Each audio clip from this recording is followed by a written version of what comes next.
கூட்டத்துக்கு போகாமல் அதையெல்லாம் தடுத்து கூட மக்கள் இங்கே ஒரு கவன புரட்சிக்கு தயாராகி கொண்டிருக்கிறார். விக்கிரவாண்டியை பொறுத்தவரை மக்கள் ஒரு கவன புரட்சிக்கு தயாராகி கொண்டிருக்கிறார்.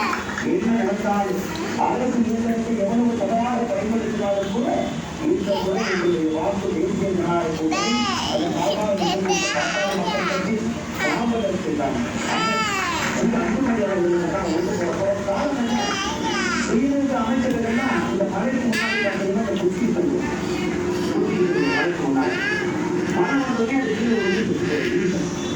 அது திமுக அமைச்சர்களும் அந்த மலைக்கு மலையில் கொண்டு வரக்கூடிய ஈசலை போல இந்த இடைத்தேர்தலுக்கு ஈசலை போல சுற்றிக்கிறார். விக்கிரவாண்டி இடைத்தேர்தலில் போட்டியிடும் பாமக வேட்பாளர் சி அன்புமணியை ஆதரித்து தமிழக பாஜக தலைவர் அண்ணாமலை பிரச்சாரம் மேற்கொண்ட காட்சிகளை பார்ப்போம். சமூக நீதிக்கு துரோகம் இழைப்பவர்களுக்கு விக்கிரவாண்டி இடைத்தேர்தலில் தக்க பாடம் புகட்ட வேண்டும் என முதலமைச்சர் மு க ஸ்டாலின் வலியுறுத்தியுள்ளார். விக்கிரவாண்டி மக்கள் அனைவருக்கும் எனது அன்பான வணக்கம். வரும் ஜூலை 10ஆம் நாள் நடைபெற உள்ள விக்கிரவாண்டி தொகுதியில் திராவிட முன்னேற்ற கழகத்தோட ஆக்கிரமிக்க வேட்பாளர் அன்னையூர் சிவா என்கிற சிவசண்முகத்துக்கு உங்கள் உள்ள குழந்த உதயசூரிய சின்னத்தில்